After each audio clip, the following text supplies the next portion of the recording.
Olá pessoal, aqui é o Newton Gomes da CPA Informações Empresariais.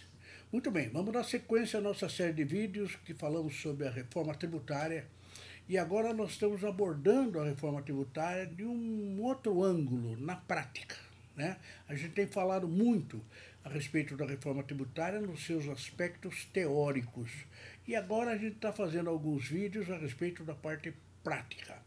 Inclusive, nesse vídeo, nós vamos falar um pouquinho a respeito da transição para os contribuintes. Vamos entender bem.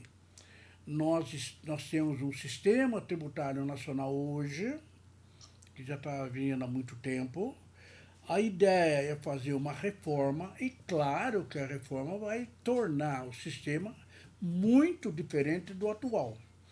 Ora, a gente não pode chegar num dia com o sistema atual e no dia seguinte já entrar em vigor um novo sistema, né? Tem que ter um tempo entre um e outro. E é isso que a legislação está chamando de transição para os contribuintes. Olha, os contribuintes terão um tempo para transitar, para sair de um até chegar no outro, né? Então, o que nós fizemos? Nós fizemos um roteiro hipotético, claro, né? Porque até hoje não temos nada específico, mas fizemos um roteiro prático, hipotético, prático, do período de transição. A transição está prevista lá na PEC, e olha que nós estamos falando sempre da PEC 45. Ela está prevista para 10 anos. Entre o início e o final serão 10 anos. Bom, esse roteiro, é bom lembrar, ele foi elaborado com base no item 3.2 da nota técnica do CCIF, que é o Centro de Cidadania Fiscal, uma entidade lá de São Paulo que congrega advogados, economistas, e os técnicos construíram um modelo que serviu de base para a PEC 45, que aliás está tramitando hoje na Câmara dos Deputados, tá?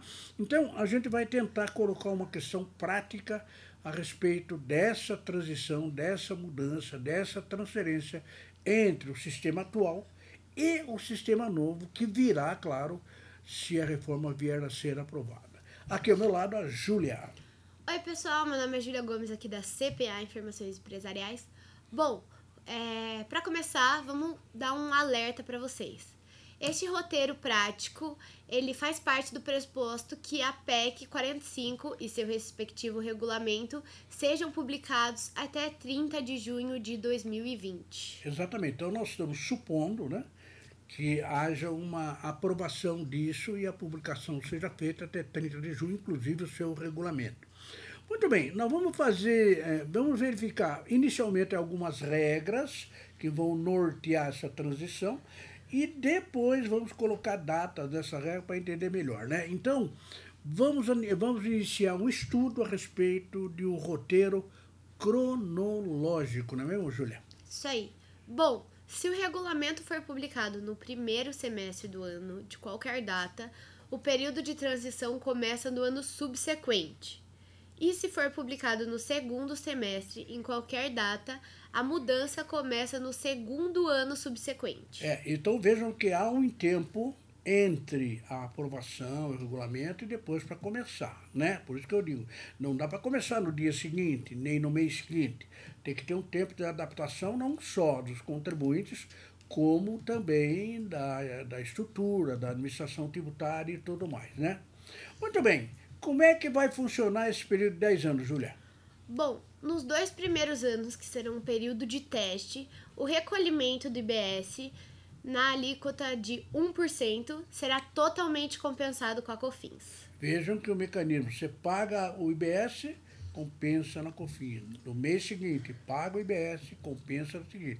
Vejam que os dois tributos, tanto o atual, que é a COFINS, como também o IBS, que é novo, eles vão conviver por um período de teste de 2 anos. Muito bem, e e o que acontece depois dos primeiros 2 anos? Nós somos 10, né? Os 2 hoje, o primeiro período de teste, e depois?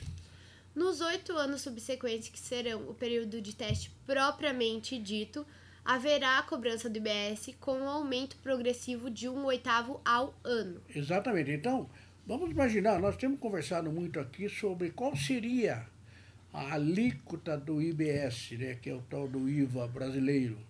Bom, a OCDE, né, que é uma entidade que o Brasil pretende ingressar lá, a média, são 36 países, a média da alíquota do IVA deles lá é de 19%, né? Bem, aqui parece que a comissão está começando a trabalhar com, já temos falado isso, a respeito de 25%, o que não quer dizer que não possa, até a aprovação, ser lá, né? Então, o que vai acontecendo? 2 anos de teste, alíquota de 1%, e depois começa um período de 8 anos, sendo que a alíquota do IBS começa a aparecer, ela começa a submergir de uma forma tal que durante 8 anos ela vai subindo até atingir o seu máximo, né? Mas se o IBS vai subindo, Júlia, e os outros tributos? Bom, todas as alíquotas dos demais tributos, relembrando, o IPI, PIS, COFINS, ICMS e ISS, cujas regras gerais serão mantidas nos 10 anos subsequentes, serão progressivamente reduzidas em 1/8 ao ano. Muito bem, então o mecanismo sobe o IBS e abaixa todas as alíquotas dos demais tributos. Muito bem, e o que vai acontecer no último dia da transição desses 10 anos, no 8º ano? O que vai acontecer? Bom, no final do 8º ano de transição e 10º ano do processo geral, incluindo o período de teste, todas as alíquotas dos demais tributos estarão zeradas e a legislação desses tributos serão revogadas. Muito bem, então vejam, o IBS vai subindo, vai chegar no seu máximo, 25%, tal. As alíquotas de todos os demais tributos vai ficar. Quando chegar no 8º ano da transição, e será no 10º do processo, o que vai acontecer? Toda a legislação relativa aos outros tributos serão revogadas, tudo a zero. E o IBS está lá em cima. E depois?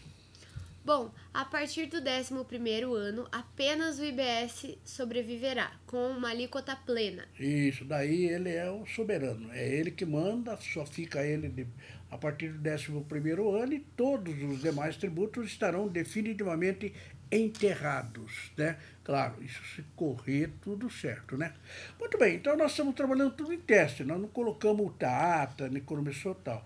Vamos fazer o seguinte, vamos colocar data nessa história, nesse roteiro, para ver exatamente como funcionar. E para fazer isso, a gente está supondo que a proposta de emenda constitucional número 45 e o respectivo regulamento sejam publicados até o dia 30 de junho de 2020, que é o primeiro semestre, né? Se for publicado, o que vai acontecer, Júlia? Bom, se o regulamento for publicado em qualquer data do primeiro semestre de 2020, que é entre 1 de janeiro e 30 de junho, a transição começa no dia 1º de janeiro de 2021. Exatamente. Então, vamos imaginar que no dia 25 de maio ou dia 10 de junho de 2020 o regulamento e a PEC foi publicada, ótimo. Vai começar 6 meses depois, no dia 1º de janeiro de 2021. Ok, se acontecer isso, o que vai acontecer em 2021? Bom, nessa hipótese, nos anos de 2021 e 2022 serão um período de teste. O IBS será cobrado a alíquota de 1% e descontado da COFINS. Exatamente. Então, a partir de, se ocorrer isso, 1º de janeiro de 2021, começa a pagar 1% de IBS e vai descontando da COFINS. Eu tenho uma dúvida sobre isso, porque o relatório lá do pessoal não esclareceu bem. Como que se vai calcular a base de cálculo do IBS, né? Porque nós sabemos que a alíquota está dita aqui é 1%, né? E aquilo que for recolhido vai descontar da COFINS. Mas como se chega na base de cálculo do IBS? Bom, eu não tenho dúvida nenhuma, posso estar enganado.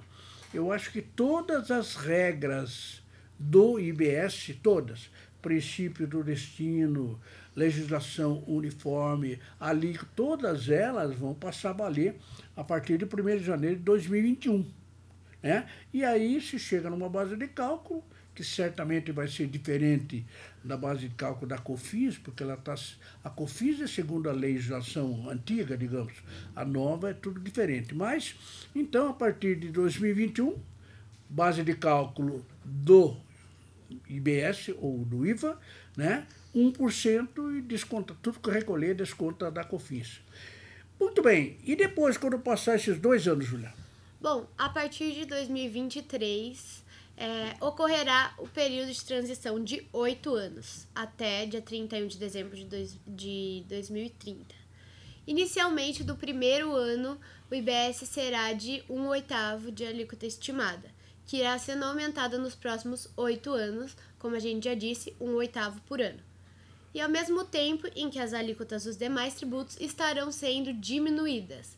E esse movimento de aumento e redução ocorrerá até dia 31 de dezembro de 2030. Exatamente. Então vejam que a partir de 2023 você tem 1/8 da alíquota final do IBS 2023. 2024, 2/8. 2025, 3/8 e vai subindo, né? Até chegar na alíquota plena geral. Ao mesmo tempo, todos os demais tributos, no primeiro ano 1/8 a menos, depois 1/8 a menos e tal, até chegar em 8/8. E aí zera todos os demais e o IBS vai estar lá em cima. O que o relatório diz é que é preferível mexer nas alíquotas, isto é, vai reduzindo as alíquotas, certamente vai ser regulamentado aí pelo comitê gestor, vai reduzindo e aumentando as alíquotas, esse jogo de sobe e desce, né, do que ficar dando redução da base de cálculo, etc., que vai ficar muito complicado. O melhor é trabalhar logo direto com as alíquotas, isso segundo os autores do projeto, ok? Muito bem, então, 21, 22, período de teste, 23 até 2030 é a transição propriamente dita, completou 10 anos. E a partir de 1º de janeiro de 2031, Julia? Bom, a partir dessa data, todos os demais tributos estarão revogados e o IBS continuará sozinho, com a alíquota estimada de 25%. Exatamente. Eu só queria fazer um comentário, a gente percebeu bem qual é a movimentação. Vocês sabem que a palavra mais repetida ao longo de tudo isso é simplificação. Não, o que nós queremos é simplificar o sistema tributário. Vamos simplificar o cálculo do imposto, simplificar o pagamento do imposto e assim por diante. Muito bem, as pessoas que são contrárias à PEC 45 perguntam o seguinte: se a gente vai ficar 10 anos, desde 2021 a 2030, vai ficar pagando um tributo novo, que é o IBS, aumentando, e pegar 5 tributos antigos que estão completos ali e vão diminuindo, não vai ficar muito complicado? Isso é simplificar? Realmente é uma questão para se pensar, né? Quer dizer, não há necessariamente, pelo menos no primeiro momento, nos 10 anos iniciais, não haverá uma simplificação, pelo contrário. Deve existir uma complicação, trabalhar com alíquotas menores ou maiores e assim por diante, né? Esse talvez seja um pecadinho que existe na PEC 45, mas de qualquer forma, algumas pessoas e entidades já estão falando que o ideal seria uma transição de apenas 5 anos. Existe um economista, o Paulo Ribeiro de Castro, que ele fala até o seguinte: olha, essa transição não devia nem existir. Dorme de um jeito e acorda no outro. É uma loucura, né? Sem dúvida nenhuma, não há como fazer isso aí. Mas tem gente que advoga que sejam apenas 5 anos, alguns advogam que deva ser 3 anos, e tem aí os caras que falam que não devia haver transição nenhuma. Então, basicamente, essa é a transição para os contribuintes, não é mesmo, Julia? Isso aí. Bom, e no próximo vídeo nós vamos fazer uma apresentação de um demonstrativo de funcionamento do IVA, que está presente no item 1.1 das notas técnicas do CCIF, que é o Centro de Cidadania Fiscal. Além disso, não esquece de visitar nossas redes sociais, @netcpa, e entrar no nosso site, netcpa.com.br. Ok, então no próximo vídeo a gente vai trabalhar um pouco aquela história de crédito, debita, acredita, debita, acredita, debita, acredita, que é realmente o funcionamento do IVA, ou o IBS brasileiro. Muito obrigado e até o próximo.